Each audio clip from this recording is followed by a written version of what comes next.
tanto fracaso escolar, ¿no? 4 colegios. Todavía no había visto en mi vida a alguien que me quisiera, mis padres, pero yo era ciego para querer verlo, ¿no? O sea, el internado me sirvió para empeorar. De hecho, me acabaron echando del internado. Y claro, yo pensé, una de dos, o dejo que me destruyan completamente o me hago peor que ellos, ¿no? Porque la droga es una rueda que está en cuesta hacia abajo y que es que no va a parar. Cada vez va a ir a más, cada vez va a ir a más. Y claro, yo me daba tanta pena a mí mismo de lo que yo era, que yo no quería seguir viviendo. O sea, yo he hecho cosas brutales con los sacerdotes. De hecho, a mí me sorprende que la Iglesia sepa lo que yo he hecho y mira lo que soy ahora mismo, ¿no? Y mi madre, viéndome tan incompleto, se me tiró a mis rodillas y me pidió que fuéramos a una parroquia. Y yo había visto muchos curas en mi vida. Yo llego y de repente veo un cura feliz. Y de repente dice, hombre, el hijo de Amelia, no sé qué, no sé cuánto, tal. Y me da un abrazo. Rompí. Soy Ramón, llevo 6 años de sacerdote, a punto del 7º, bueno, todavía queda, en octubre. Soy el segundo de 4 hermanos. Yo procedo de un pueblo cercano aquí, de Badía del Monte, pero ejerzo el ministerio desde hace 8 años, contando con el diaconado incluido, en esta parroquia, que es una parroquia que está situada en el sur de Madrid, en la diócesis de Getafe, en la localidad de Alcorcón. Hay una frase como muy redicha, ¿no?, que se suele decir de que uno no nace siendo cura, ¿no? Yo he escuchado muchos testimonios de sacerdote y uno dice, no, uno no nace siendo cura, y no estoy de acuerdo, ¿no? Yo creo que uno nace siendo cura. Es verdad que nace no estando ordenado de cura, y por supuesto no habiendo recibido el sacramento, igual que uno no nace pues hijo de Dios, ¿no? Pues porque tiene que recibir el bautismo, ¿no? Pero uno nace ya en la concepción, en la mente de Dios, como su propio hijo, ¿no? En el deseo. Dios quiere pues ser tu padre, ¿no? Pues lo mismo pasa en mi vida, ¿no? Dios quería que yo fuera sacerdote, ¿no? Lo que pasa es que yo tardé mucho tiempo en escucharle. pero es verdad pues que yo eso sí lo he sentido siempre, ¿no? O sea, que por lo menos ahora sí que lo siento, ¿no? Y lo concibo y lo entiendo así, ¿no? Entiendo que Dios tenía una llamada para mí, ¿no? De hecho, pues de joven al revés, ¿no? No sentía esta llamada para nada, ¿no? Yo he tenido la suerte, como decía al principio, ¿no?, de tener pues una familia pues numerosa, ¿no? Éramos 4, mi madre hubiera querido tener muchos más, pero al final pues hubo problemas y no pudo tener más hijos, ¿no? Pero es verdad pues que eso es una suerte, ¿no? Mis hermanos yo no los veía como un don, sino como una desgracia, ¿no? ¿En qué sentido? En el sentido de que yo veía cómo Dios me había hecho mal, ¿no? Me había creado mal, porque yo de pequeño era un chaval feliz, pues que no había roto un plato, no me metía con nadie, pues era súper bueno. De hecho es el único momento de mi vida que puedo presumir, así que presumo de él, ¿no? Ya que puedo. Pero es verdad pues que había como un pesar en mi corazón, ¿no? Y eran mis propios hermanos, que eran igual de, mucho más buenos que yo, pero eran inteligentes, guapos, divertidos, sociables, deportistas, y yo no tenía nada de eso, ¿no? De hecho, el complejo más grande que he tenido yo en mi vida es los estudios, ¿no?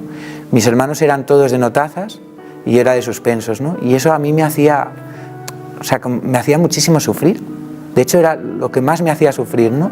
El ver la poca inteligencia que yo tenía, el ver que no era capaz de enfrentarme contra los exámenes, los estudios, y luego la gran timidez que yo tenía. Yo era bajito, gordito, encima súper tímido, encima se me daba súper mal el deporte, o sea, como que veía a mis hermanos revestidos de dones y decía, joder, conmigo lo has hecho mal, Señor, conmigo lo has hecho mal, ¿no? O sea, tardé tal vez un tiempo en decir estas cosas a Dios, ¿no? Porque al principio, pues el Señor al revés, era mi amigo, ¿no? Y así me había enseñado mi madre a tratarle, y así yo quería tratarle, ¿no? Y así veía que él me trataba. Pero este complejo pues se iba creando cada vez más grande, también un poco por sentirme solo, ¿no? En casa al revés, me sentía súper lleno, ¿no? Sentía que tenía muchísimo, ¿no? Pero a la vez sentía pues que mis hermanos pues traían sus amigos a casa, yo no tenía con quién compartir, ¿no? Y luego pues hubo muchos sucesos, ¿no? Pequeños sucesos que fueron muy determinantes, ¿no? Uno de ellos tal vez el más determinante, ¿no? Entró un chaval, éramos todavía enanos, no tendría yo más de 7, 8 años, no me acuerdo, ¿no? Pero entró un chaval que tampoco se le daba muy bien el deporte y bueno, pues empezamos a hablar de cosas que nos gustaban, yo qué sé, de videojuegos, lo que fuera, ¿no? Empezamos a tener mucha amistad. Era un chaval con muchos problemas, creo recordar, porque ya es hace muchísimos años, que pues sus padres habían sufrido pues varios divorcios, él tenía pues creo que un padrastro que además, si no recuerdo mal, también como que le pegaba, o sea que era un chaval pobrecillo, o sea que es que encima había sufrido lo indecible, ¿no? Pues era un chaval que se aprovechaba de mí, ¿no? Y claro, a mí en ese sentido como que me reventaba un poco, ¿no? Porque yo decía, joder, o sea, yo te estoy dando todo y lo que recibo de ti es esto. Pero como estaba tan ciego por el hecho de tener, yo en el fondo buscaba el afecto de los demás, ¿no? Y me rebajaba hasta donde hiciera falta porque alguien me quisiera, por ser alguien, ¿no? Por ser alguien, ¿no? Y entonces estaba ciego, no quería ver pues que este chaval, pues en el fondo se aprovechaba de mí.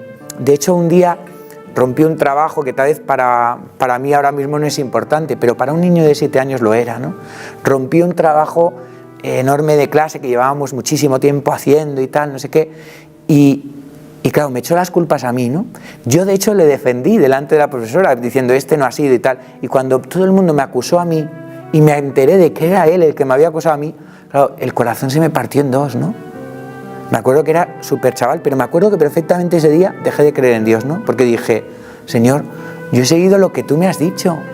Mamá me ha enseñado a que seguirte es amar al otro sin condiciones. Y lo he intentado, pero lo que recibo es que la gente no me habla, que la gente no le gusto, que la gente me pega, me insulta, y encima el chaval al que yo he dado mi corazón me hace esto, ¿no? Digo, pues no, mira, yo quiero ser egoísta. Yo quiero ser como el mundo me dice, ¿no?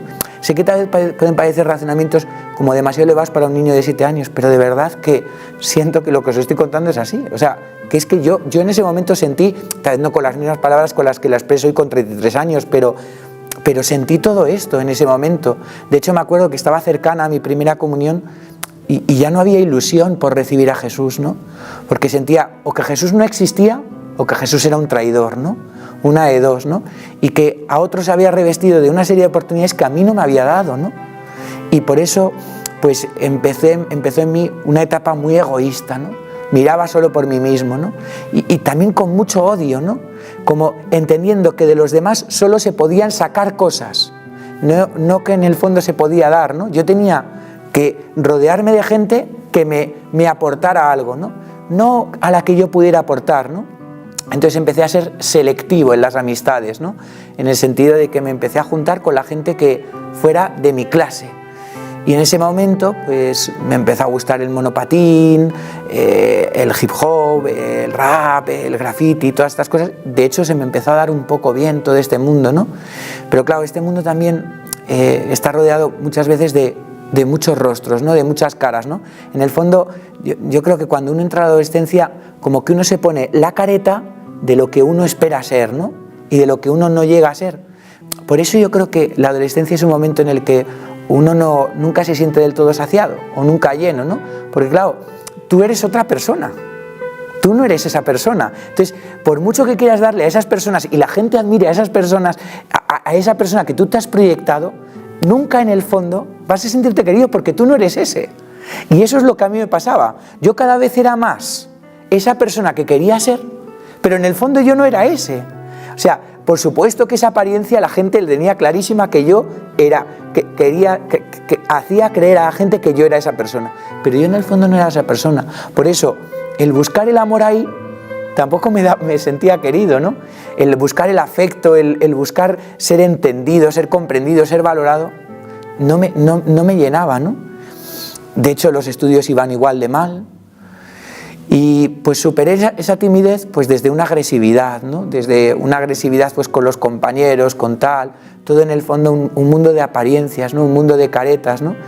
Como esas películas en las que aparecen pues las típicas fiestas en las que todo el mundo se pone un disfraz, una careta, ¿no? Yo iba todo el día con el disfraz puesto, ¿no? Entonces era agobiante, admito que era agobiante, hasta que uno más o menos se acostumbra, es agobiante tener siempre que dar la talla, ¿no? tener que ser siempre otro tipo de persona. En el fondo es una doble vida, ¿no? Una doble vida, porque en el fondo mi debilidad no podía ser comprendida por el mundo, mi debilidad era un problema para este mundo, ¿no? Para la gente que me rodeaba, ¿no? Entonces, pues todo este tipo de causas hicieron que mis padres apostaran por un colegio religioso, ¿no? Viendo que ya me iba alejando, que todas estas cosas, ¿no? Y en el colegio religioso duré solo 3 meses, ¿no? Por 2 razones, ¿no? La primera, porque era un colegio religioso, eso me reventaba, ¿no? Y la segunda, porque era un colegio de pijos.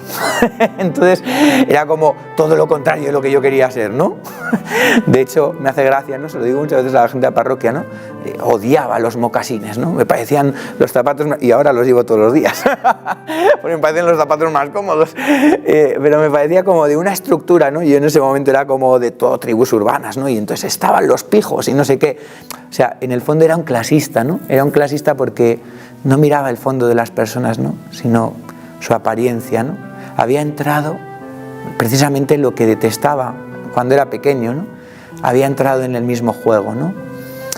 Y entonces eso como que me hizo cada vez más meterme en mí mismo, ¿no? Tener rencor, no quererme, ¿no? Cada vez me quería menos, pero a la vez pues seguía queriendo tener esta apariencia, ¿no? Y bueno, pues había un montón de problemas, pero entre ellos estaba pues el hecho de que no me llevaba con nadie, ¿no? Y de hecho todos los días era peleas con unos, peleas con otros. Pues es también un poco la época en la que pues también empecé a fumar, y entonces pues también como que eso me hacía como rodearme de compañías pues más peligrosas, ¿no? Luego también pues había como un odio muy grande hacia mis padres, ¿no? Entendía que mis padres no solo... De hecho, mis padres nunca me han exigido ninguna nota, es curioso, ¿no? Lo que yo me exigía no me lo exigían mis padres, ¿no? Pero entendía como que mis padres me habían llevado pues al infierno, y por eso les odiaba, ¿no? Les odiaba solo por ese hecho. Luego también había otro hecho en mí que me hacía como no valorar, ¿no? Y era pues el hecho de que había varios alumnos que eran muy cristianos, ¿no?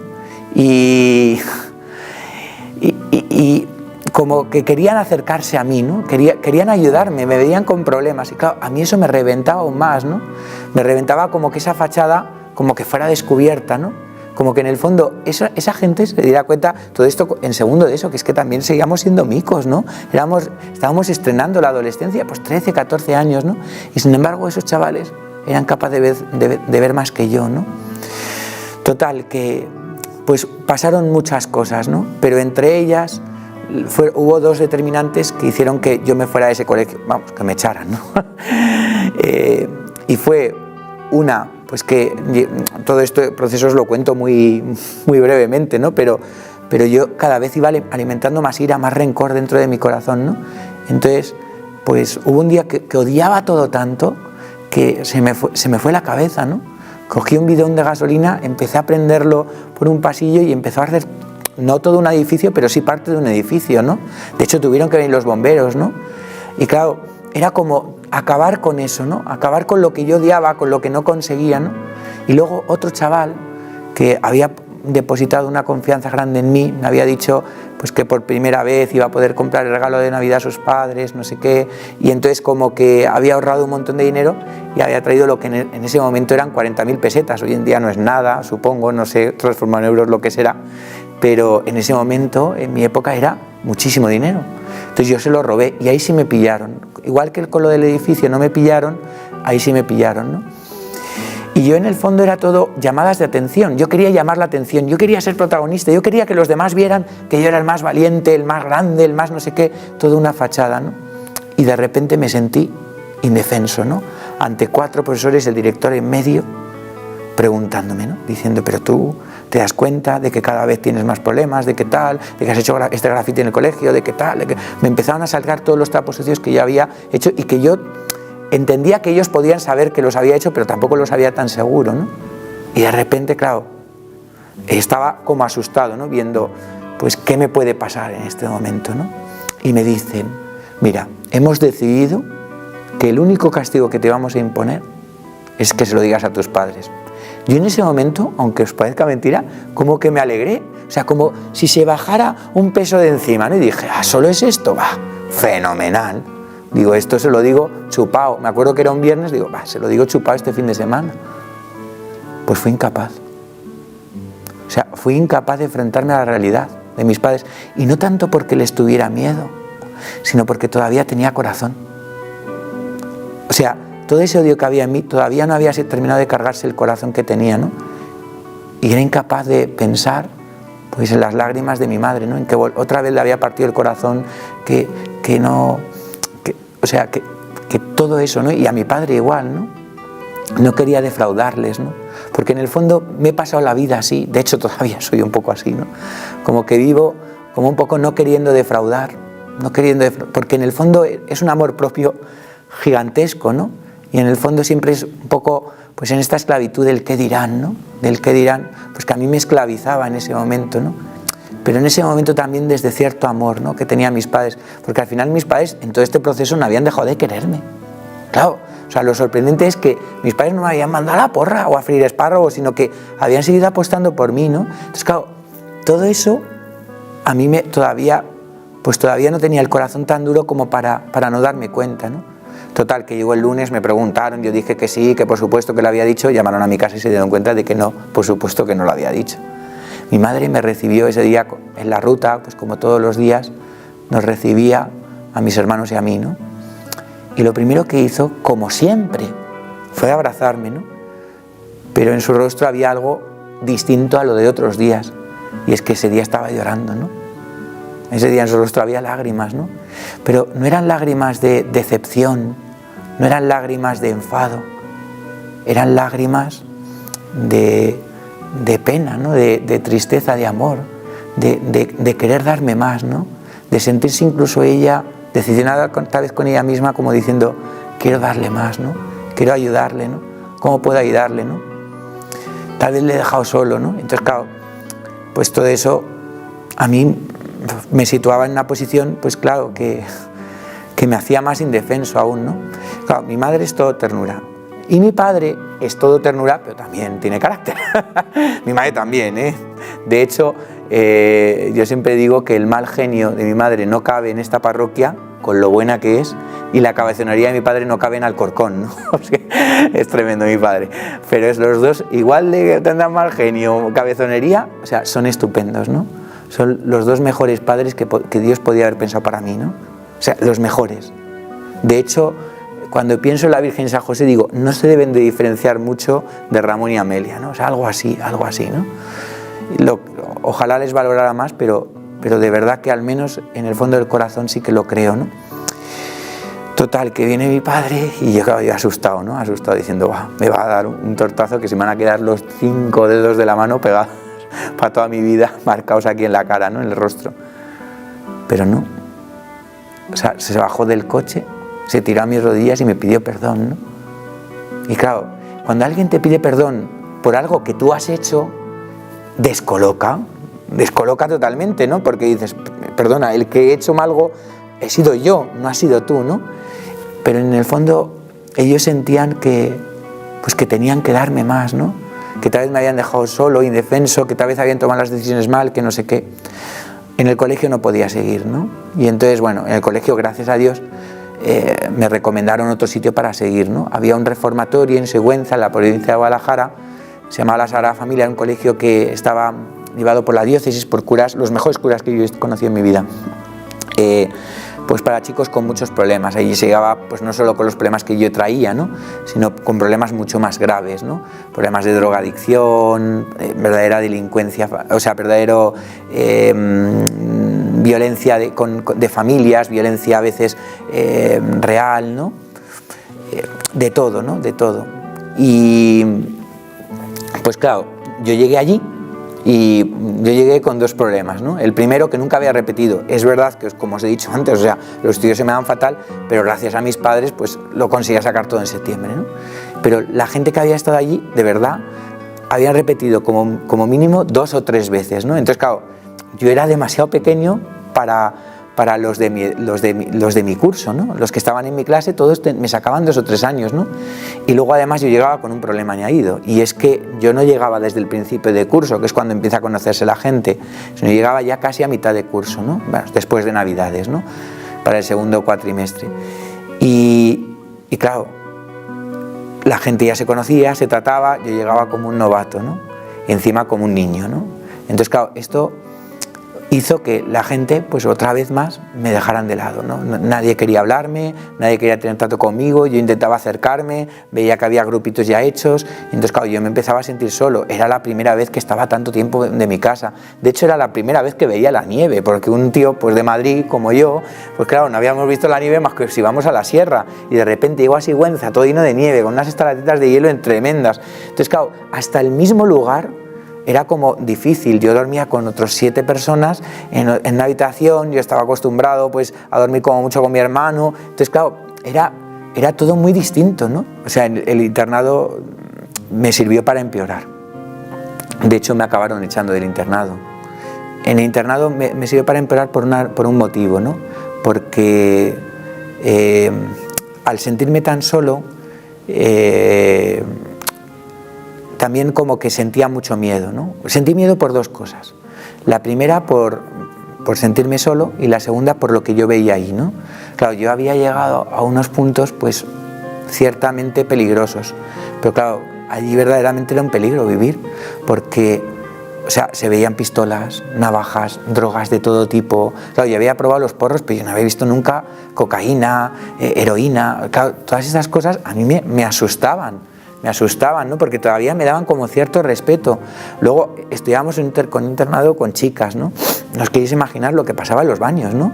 Claro, en ese momento hasta para eso era un poco inocente, ¿no? Entonces era todo como una situación que me superaba por todos los frentes, y esto me hacía llorar por las noches, ¿no? Y claro, los 7 compañeros pues no tenían cierta piedad conmigo, ¿no? Al revés, pues fueron a por mí, ¿no? Entonces claro, al principio era solo reírse, luego era solo pegarse, y luego cada noche era intentar pues que no abusaran de mí. Claro, porque es que hasta en eso pues había una degeneración tremenda, ¿no? Entonces ya ahí perdí toda la inocencia que tenía, ¿no? Y claro, yo pensé, una de dos, o dejo que me destruyan completamente, o me hago peor que ellos, ¿no? Y escogí la segunda opción. ¿Cómo? Pues a través de lo más sencillo, de las drogas. Las drogas siempre es el camino más sencillo, ¿no? Porque es el camino de destruir la vida más sencillo, ¿no? Te da un prestigio enorme, te da dinero. A mí me daba mucho dinero. De hecho, traficar con ellas me daba muchísimo dinero y mucho prestigio. Entonces tenía a la gente comiendo de mi mano, ¿no? Y yo, como para lo malo he tenido más labio que para lo bueno, pues claro, no te das cuenta de que te empiezas a enganchar. Porque la droga, no todo el mundo te lo dice. De hecho, yo muchas veces lo digo a los chavales de mi parroquia. Digo, ¿vosotros creéis que un porro es lo menos peligroso del mundo? Pues claro, comparado con la cocaína o con las pastillas o con la anfetamina, pues por supuesto que es mucho menos peligroso. Digo, pues a mí es la droga que más miedo me da, porque detrás de esa vienen todas. De hecho, todavía no he conocido a un solo cocainómano o a una persona que haya acabado con las jeringuillas que no me ha dicho que lo primero que se probó en su vida fue un porro. No he conocido a nadie, y he enterrado ya a varios amigos por sobredosis. Entonces, claro, sé por dónde va este mundo y lo conozco muy bien, y me da pena pues que la sociedad no dé ningún valor a esto y que parezca una cosa ya tan normal, porque la droga es una rueda que está en cuesta hacia abajo y que es que no va a parar. Cada vez va a ir a más, cada vez va a ir a más. Y en mi caso es así. De hecho, me daba tanto prestigio que cada vez me animaba más, aparte del gusto o el placer que podía suponer esto, ¿no? Luego me hacía olvidarme de quién era. Claro, porque en el fondo a mí me hacía sufrir quién era. No solo quién era, sino además hasta la misma máscara que yo presentaba. Todo me hacía sufrir porque todo era incompleto. En el fondo, como no había amor, detrás de ninguna de estas cosas no podía haber nada real. Claro, cuando todo es ficticio, cuando no hay algo real, cuando todo es de ciencia ficción, al final nunca llegas a ver que te llena, que te completa, ¿no? Entonces, claro, todo esto iba en detrimento. Entonces, en tercero de eso, hubo un intento de echarme pues porque también pinté un tren lleno de grafitis, me pillaron con temas de drogas y tal. Nosotros íbamos en un tren desde desde San Martín hasta Sigüenza, me pilló la policía, bueno, todo esto se paró. De hecho, esos son otros momentos en los que es inevitable hablar de mis padres, porque otra vez más tuve que coger el teléfono y otra vez más tuve que llamarles. Y el viernes aparecieron. Y claro, yo pensaba, claro, estamos hablando de drogas, estamos hablando de la policía, estamos hablando de grafitis en un tren. Digo, son cosas muy serias. De hecho, había muchos problemas con algunos que me había pegado, que no sé qué tal. O sea, eran cosas muy serias, ¿no? Decía, ahora sí que el guantazo lo tengo bien merecido. Pues otra vez me volví a sorprender, ¿no? Recordar el capítulo 15 del Evangelio de Lucas cuando nos cuenta Jesús la parábola del hijo pródigo, el padre que se tira a las rodillas del hijo, le besa efusivamente. Yo es que eso lo he vivido. Esos son mis padres, pero no una vez, sino esta es la segunda y todavía quedan muchas más, ¿no? En cuarto de eso me volvieron a pillar con temas de droga, pasó exactamente lo mismo, mis padres a mis rodillas, ¿no? Queriéndome, queriendo quererme, pero yo era incapaz de verlo, ¿no? Total, que ya tuve que abandonar ese colegio y me vine a estudiar otra vez a Madrid, ¿no? Cuarto colegio, otra vez más, volver a hacer amigos, todo tal, ¿no? Y me volvieron a pillar con temas de droga. Pero esta vez me echaron y ya se suponía que era para siempre, ¿no? Claro, tanto fracaso escolar, ¿no? 4 colegios. Todavía no había visto en mi vida a alguien que me quisiera. Mis padres. Pero yo era ciego para querer verlo, ¿no? Entonces, todavía nunca, ¿no? Y yo no había querido todavía a nadie. Entonces, claro, llegas a un momento en la vida, yo no tenía más de 16 años, en los que de repente dices, ¿esto es la vida? Porque a mí me habían dicho otra cosa. Y entonces sientes que, ¿para qué seguir? O sea, la idea, además es que no te abandona. O sea, cuando la idea se mete en tu cabeza, está R que R todos los días. El demonio es súper inteligente.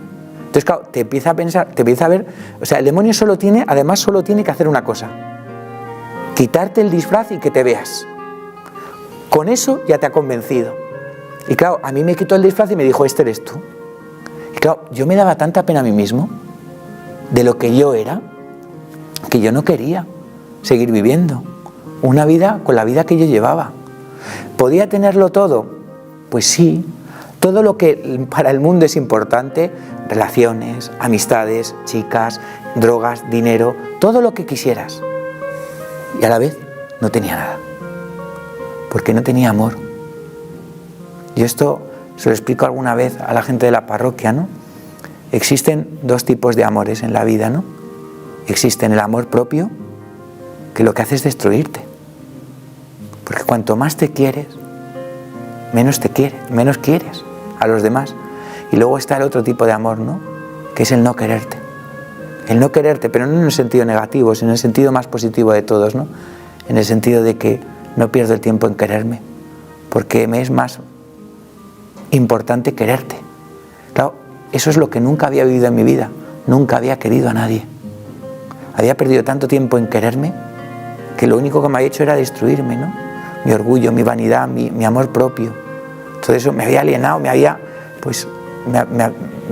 estar seco, absolutamente seco.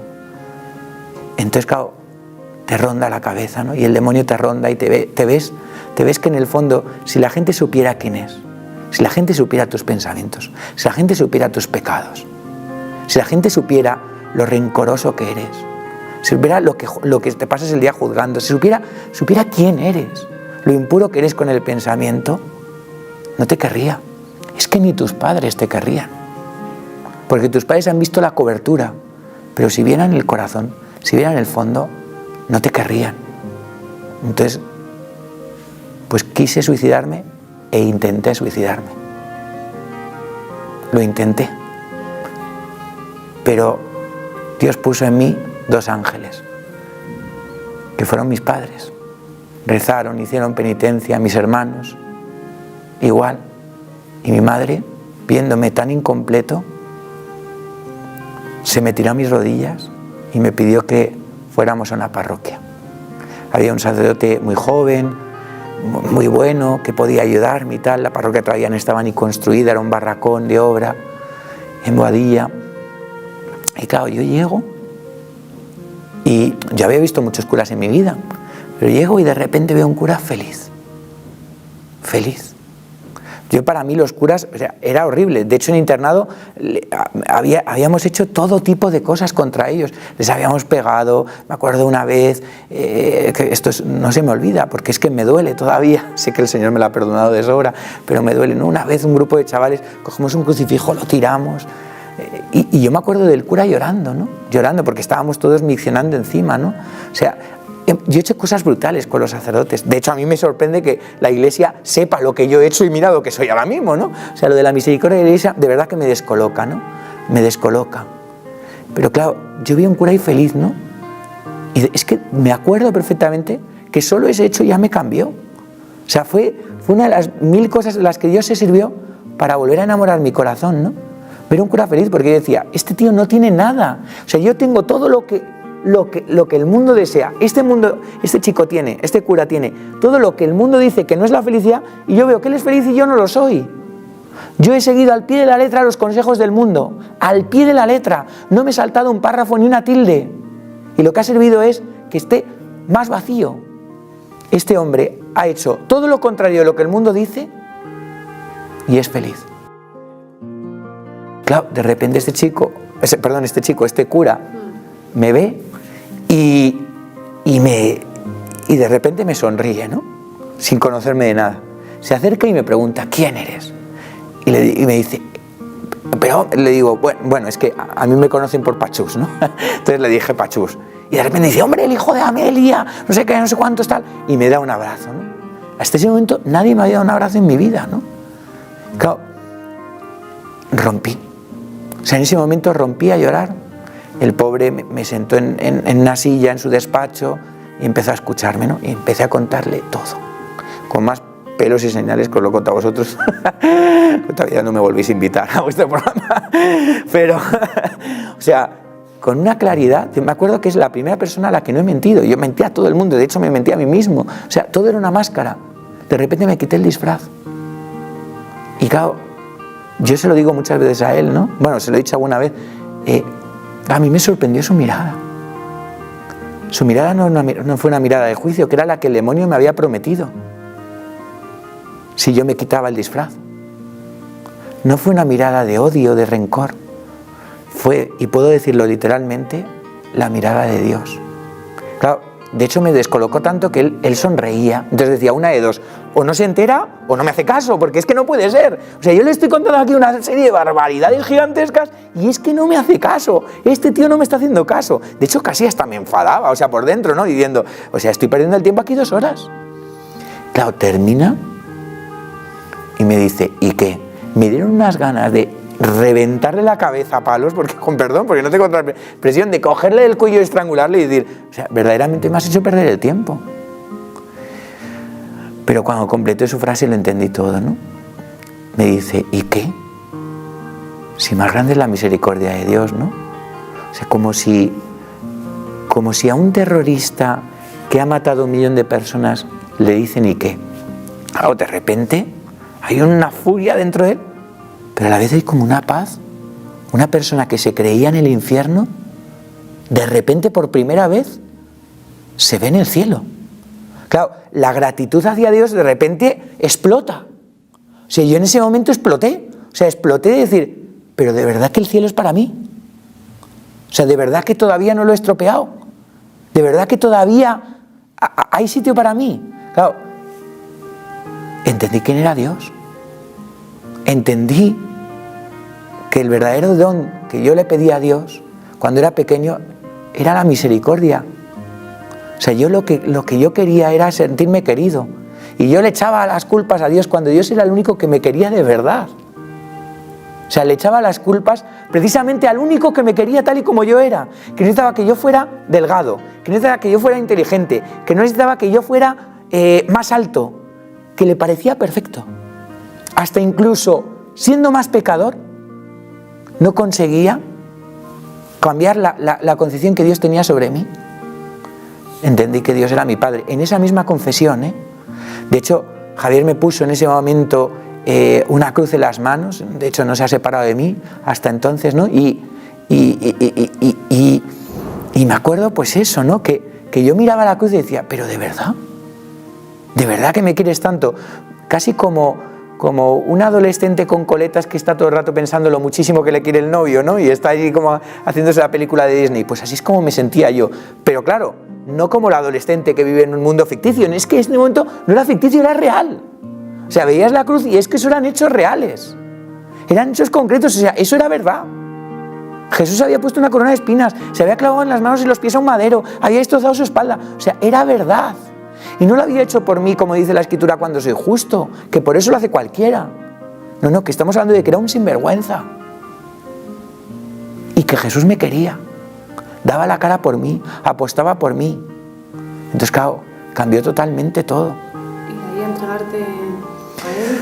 Bueno, ya después de hubo un momento, no de entrega, sino de... Yo quería estar pegado a él como una lapa.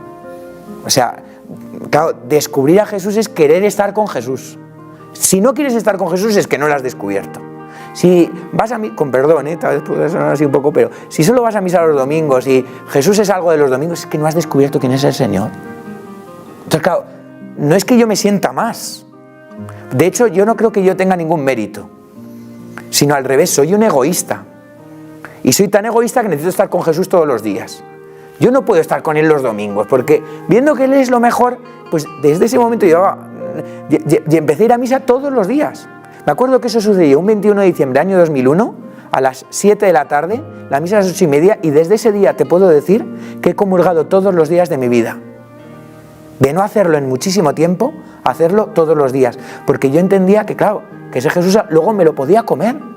Claro, cuando este cura encima me explicó que luego podía ir a misa, podía comulgar, podía recibirle, claro, como para no hacerlo a diario. Entonces, claro, de repente empecé una relación con Dios totalmente distinta.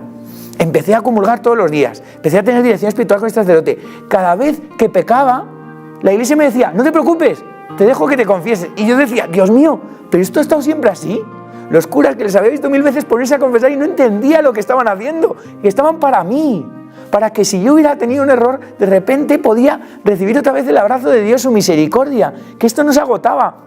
Mira que he intentado cansar a Dios con mis pecados, no hay manera de cansarle, es que no hay manera. De hecho, no he cambiado absolutamente ninguno de los pecados de los que me confesé hace 16 años, y aún así, mira, todavía cura y aún así me quiere, aún siendo tan soberbio, aún siendo tan vanidoso, aún buscándome en todo lo que hago, hasta en esta misma entrevista. O sea, en todo, y el Señor me quiere. Apuesta por mí, ¿no? Entonces yo empecé a apostar por Él, en la oración, en la dirección espiritual, la confesión, en tal. La parroquia éramos 2 gatos, pero yo no salía de allí. Claro, eso me hizo dejar todas las amistades, porque entendía que si volvía a ese mundo, perdía a Jesús. Y Jesús ya era tan importante y no podía perderle. Jesús no había querido perderme, por eso se ha ido a una cruz. Yo no quería perderle, ¿no? Entonces aposté por Él y claro, en ese discernimiento pues yo me iba enamorando, y este cura como que veía una vocación en mí. Claro, me parecía imposible, o sea, de dónde me había sacado el Señor era imposible. Además, ¿qué tenía yo que ofrecer al mundo? Yo no tenía nada que ofrecer. Claro, en ese momento era tan vanidoso que no me daba cuenta de que el sacerdote no ofrece nada. Lo que puede ofrecer es a Jesús, porque el sacerdote es Jesús. Da igual que sea tímido, gordo, da igual. Las características del sacerdote da igual. Porque cuando de hecho te dice, yo te absuelvo, te absuelve. De hecho, cuando dice, tomad y comed, eso es su cuerpo. Cuando te dice, yo te bautizo, realmente eres hijo de Dios, ¿no? Lo único que te puede ofrecer, pero claro, yo en ese momento no lo veía. Yo veía, pues, las capacidades que se suponía que tenía un cura, que luego Dios se ha cargado todo ese esquema. Me ha dicho que no vale para nada. Que o está Él en el esquema o yo no le puedo ofrecer nada al mundo, ¿no? Y entonces, en ese sentido, pues claro, sí es verdad pues que hubo una cosa que cambió en mí. Y es que ser cura no me hubiera importado que el Señor me lo hubiera pedido, o sea, porque me lo pedía Él. Tampoco creía que me iba a ser más feliz siendo cura. De hecho, los curas en ese momento para mí tenían una gran estima y me encantaba estar con cualquier sacerdote. Pero claro, por lo menos ya había cambiado algo en mí, el hecho de que ser cura no es lo peor que te puede pasar en la vida. Eso sí, eso se había pasado. Pero como la vocación la había tenido desde siempre, cada vez el Señor me iba dejando verla más. Pero yo, claro, a mí me escandalizaba un poco que Dios me pudiera llamar a mí. Eso sí, a mí sí. A mí no, o sea, el ser cura me parecía una pasada. Pero vamos, como me parecía una pasada un matrimonio cristiano, me parecía una pasada la vida religiosa, me parecía una pasada cualquier cosa con Jesús. Entonces, en ese momento, pues, habían pasado 6 meses. Es que solo 6 meses, desde que yo había no convertido, porque en eso todavía estábamos, pero sí reconocido que Jesucristo existía y que me quería. Y entonces estábamos, pues, en un día 5 de mayo, año 2002, y me acuerdo que empiezo a leer el pasaje de Lucas en la que aparece la pesca milagrosa por primera vez en la llamada de los discípulos, ¿no? Y yo nunca me había sentido tan como Pedro, diciéndole a Jesús, apártate de mí que soy un pecador. Porque en el fondo yo me vi tan reflejado en Pedro y digo, es que este soy yo. Soy el que se ha subido Jesús a su barca y le he dicho, le ha puesto en ridículo delante de todo el mundo, Señor, hemos estado pescando toda esta noche, tú no tienes ni idea, pero bueno, para que te quedes tú mal, en tu nombre he hecho a las redes. Así sentía que había sido mi vida hasta ahora, hasta ese momento, ¿no? Y de repente ver que Jesús había dado frutos y sentir que yo le decía, apártate de mí que soy un pecador, Jesús, o sea, si es que no soy nadie, o sea, sentía que ese pasaje estaba para mí. Pero claro, de repente escucho, no temas, a partir de ahora serás pescador de hombres. Y siento que estas palabras en mi corazón estaban escritas desde siempre. Y de repente vuelvo a leer y el Señor me lo vuelve a dejar claro. Vuelvo a leer y el Señor me lo vuelve a leer, pero así como 10 minutos, diciendo, no puede ser, me lo estoy inventando. O sea, he tenido una sugestión, estoy en los mundos de Yupi. O sea, no puede ser, es que no puede ser. Literalmente no puede ser que estos hermanos que tantas veces han negado a Jesús cojan un día a Jesús en la Eucaristía, que perdone los pecados. Es imposible. Pero ¿cómo me puedes querer regalar tanto, Señor, si yo no soy nadie? Yo no soy nadie. Claro, todavía seguía con esa mente de que el amor hay que cobrarlo. Y claro, Jesús todo el rato me está diciendo que el amor es gratis. Que para amar solo hace falta una cosa, que tengas un corazón gratuito. Porque de hecho, si cobras por el amor ya no es amor. Si buscas en el otro algo para ti, ya no es un amor tan puro como el que el Señor busca en mí, ¿no? Y el Señor me estaba amando así, en una gratuidad enorme. Me había dado ya todo, si es que ya me había dado todo, me había dado el perdón de mis pecados, que con eso me habría bastado. Y de repente me da una vocación al sacerdocio. Claro, yo primero me sentí pequeño, inferior, o sea, todo lo que... pero a la vez como tan agraciado, decía, joder, ¿cómo te voy a decir que no? ¿Cómo te voy a decir que no a mi felicidad? Pero no fue eso solo la respuesta, ¿no? Sino que sentía que si le decía que no, no solo me ganaba mi infelicidad, sino que ganaba su infelicidad. Y creo que eso fue lo que me hizo decir que sí. Le veía triste si le decía que no. Veía que él le hacía feliz que yo fuera cura, que yo fuera de él, que yo estuviera consagrado, que mi vida fuera suya, como un esposo que le pide la novia a su esposa. O sea, no solo se la pide para hacerla feliz, sino porque sabe que su felicidad es esa mujer. Y yo sentía que la felicidad de Jesús era yo. Entonces, claro, ¿cómo le iba a decir que no? ¿Cómo le iba a decir que no? No podía decirle que no. Entonces le dije que sí, ¿no? Al principio pensé que me había vuelto loco, llamo a Javier me dice, pero tío, si esto lo pensaba yo desde hacía muchísimo tiempo, tal. Y dice, no me lo puedo creer. Se lo digo a mis padres, mi madre llorando, pero de feliz, mi padre igual, mis hermanos también. Una preciosidad.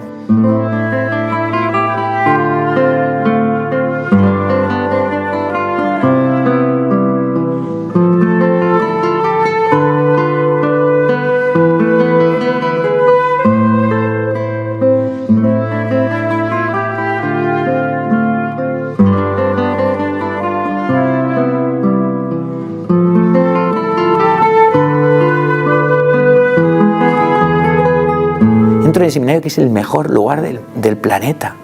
O sea, la gente pierde el tiempo yéndose a ver, yo qué sé, el Everest, diciendo esto es la maravilla del mundo, o las 7 maravillas, las pirámides. Que se vayan al seminario de Getafe, por favor. O sea, o a cualquier seminario del mundo. Es el lugar más precioso, aunque sea todo ladrillo. Y bueno, en mi seminario no me puedo quejar, que está en Cerro de los Ángeles, ¿no? O sea, que es un lugar precioso. O sea, lo que yo veía ahí era una preciosidad, cómo se amaba al Señor. Yo ahí empecé a descubrir pues también un montón de cosas en el trato con los demás. Cuando luego entré al seminario han sido 10 años de mi vida que no cambio, es que no cambio. Cada seminarista que ha estado allí, que ahora muchos son compañeros míos sacerdotes, ¿no? O sea, todos mis formadores eran verdaderos padres. Fue una preciosidad tener todos los días la celebración de Eucaristía, el sagrario, todo. Vivir con un sagrario, a mí me parecía alucinante. O sea, que en mi casa había un sagrario.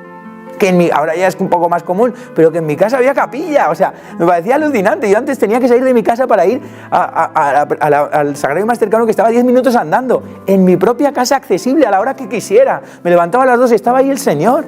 O sea, entonces me parecía alucinante, o sea, pero alucinante, me parecía el mejor lugar del mundo, el mejor. Y es verdad que me costó muchísimo, porque los estudios me costaron un porrón. Me costó muchos años, repetí varios años, gracias a varios seminaristas, uno de ellos en concreto, que siempre le daré las gracias. O sea, realmente, pues pude sacarlo poco a poco, ¿no? Poco a poco. Pero me daba igual, es que me daba igual repetir, me daba igual. Pero decía, pues un año más en el seminario, pues un regalo más, ¿no? Y ya se iba acercando el momento de la ordenación y decía, Dios mío, pero ¿cómo me voy a ordenar yo? ¿Pero qué le voy a ofrecer yo al mundo, Señor? Si es que te ofrezco a ti, pero si es que voy a ser súper mal cura, si es que soy súper infiel en todo, veía mis pecados, veía tal, pero a la vez veía que la Iglesia decía que sí, que tenía vocación, que sí, que me ordenara, que sí, y es la Iglesia. Gracias a la Iglesia yo me he ordenado. Si no, tal vez por mis complejos y mis afectividades desordenadas no me hubiera ordenado, ¿no? Porque en el fondo me daba miedo ser mal cura, ¿no? Había incluso visto pues, a curas que habían dejado el ministerio, que habían dado escándalos. Decía, ¿cómo voy a hacer yo esto, no? Por la Iglesia. La Iglesia se me dice un cura santo, no un cura mediocre. Pero a la vez veía la llamada de Dios y la llamada de la Iglesia. Y claro, no dudo pues que también yo quería decir que sí, ¿no? Y entonces me ordené. Y celebrar la misa fue alucinante. O sea, fue alucinante. No solo poder comulgar, sino poder celebrar. O sea, a mí me parece alucinante, incluso cuando le cojo con mis dedos, o sea, consagro, me parece alucinante. O sea, realmente siento un poco eso que decía el cura de As, ¿no? Que decía que cuando consagraba, miraba al Señor, decía, Señor, es que si supiera que tú y yo no vamos a pasar la eternidad juntos, ahora ya no te suelto. Y a la fuerza la tenemos que pasar. O sea, verdaderamente es que tengo a Dios en mis manos. Puedo obligarle a pasar conmigo el cielo, aunque sea un pecador. De hecho, no le suelto y ya está. Tenemos que pasar la eternidad juntos, a la fuerza. O sea, a mí me parece tan alucinante eso, que Dios lo haga a través de mis manos. O sea, me parece alucinante. La confesión, los sacramentos. Pero lo que más alucinante me parece es ser suyo. De hecho, es lo que más ganas me daba en el seminario. No tanto, tal vez la misa era lo que más ganas me tenía, pero más que la misa, de todas las cosas que sabía que iba a hacer de cura, era ser de Dios, ser de Él, ¿no? Porque yo quería responder a su amor, ¿no? Aunque fuera con mi vida llena de pobrezas, llena de miserias, llena de limitaciones, pero yo había visto que Él me quería sin disfraz. Pues yo no quiero darle mi vida a nadie, de hecho, ni a una mujer ni a nadie, porque entendía que era Él al que yo quería darle la vida, ¿no? Y así han sido pues 7 años preciosos, ¿no? En los que pues Dios ha actuado otra vez mío, ¿no? Yo todavía me sigo sorprendiendo. O sea, me sigo sorprendiendo de que pueda ser capaz de hacerlo. Muchas veces se lo digo a la gente, ¿no? Digo, tampoco es tan sorprendente. Si es capaz de hacer lo que hace un trozo de pan, pues también con un trozo de carne podrá hacerlo, ¿no? Es Dios, puede hacerlo, es Dios. Es otra de las 1000 demostraciones de las que es Dios, ¿no? Pues si es capaz de hacerlo a través mío, es Dios. Porque yo no soy capaz. Él sí, yo no. Él es capaz, ¿no? Entonces, es otra vez más, pues, es que vivir un día siendo cura y no sonriendo es muy difícil, de verdad. Creo que aun cuando he tenido sufrimientos, muchísimos, no lo dudo, la parroquia es un lugar en el que se sufre también mucho, porque sufres por las personas, sufres por sus incomprensiones a veces, por sus divisiones, porque no ves comunión, tal. Hay momentos en los que te duele, pues como un padre que tiene a sus hijos, ¿no? Te duele. Pero es que, ¿cómo no sonreír? Yo digo, si me quitaran la misa, entonces sí que no sonreía tal vez. Pero teniendo la misa, es que te da igual, o sea, que te traigan todo. Y eso que mi capacidad de sufrir es un 0 a la izquierda, o sea, me quejo cada 2 por 3, ¿no? Todo. Y ves cómo el Señor te sostiene en la Iglesia, te sostiene en los sacramentos, te sostiene en la comunidad, ¿no? Yo además estoy pues en una comunidad que me sostiene, mi grupo de curas me sostiene, ¿no? O sea, voy viendo cómo el Señor, pues poco a poco va haciendo en mí, ¿no? Incluso, pues ahora que cada vez me voy viendo peor cura. O sea, que al principio, como era un ciego y no sabía lo que era un cura, pues bien. Pero incluso ahora, pues veo cómo Jesús apuesta por mí, ¿no? y todos los días veo cómo va haciéndome santo, cómo al revés, cómo ha puesto un camino para que yo pueda crecer en la fe. Me veo con una incapacidad muchas veces ante mil cosas y sin embargo veo cómo el Señor actúa, ¿no?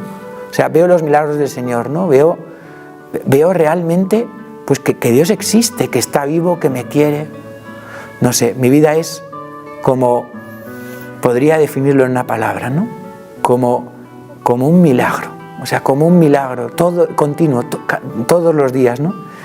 Y cómo no ser feliz ante un padre que me quiere tanto y luego la madre, que es que ya es la otra repasada. O sea, verdaderamente eso sí que ya fue pasarse 1000 pueblos, ¿no? Darnos a la Virgen. Ahora que es el mes de mayo yo lo pienso, ¿no? Lo fundamental que ha sido mi relación con ella, ¿no? A veces me duele hablar tanto de Dios y parece como que no hablo de ella, al revés. O sea, es que estoy hablando todo el rato de ella al revés, ¿no? Porque es que ella va todo el rato al lado. De hecho, yo le doy gracias a Dios porque mi parroquia sea la Inmaculada, ¿no? O sea, no entiendo mi vida sin la Virgen, no entiendo, ¿no? Y a veces quiero ir solo al cielo por verla, ¿no? Porque al final a Jesús le puedo recibir aquí en la misa. Y supongo que la Virgen, los santos, por supuesto, todos están presentes en la misa. Pero también tengo unas ganas de abrazar a la Virgen, que es que me muero de ganas. Entonces, claro, como para no querer ir al cielo hoy, no mañana, hoy, en este momento, después de esta entrevista, ¿no? Poder ver su rostro, poder ver lo guapa que es que estoy convencido de que es más guapa incluso de lo que me imagino, que ya es lo que me imagino es bestial. Y su corazón, que no debe de caber, y yo qué sé, y el cariño que ella me tiene. O sea, a mí todo eso no sé, el cielo debe ser una pasada. De hecho, es que me muero de ganas de ver lo que es eso, ¿no? Así que bueno, no sé, me he enrollado, pero vamos, todo.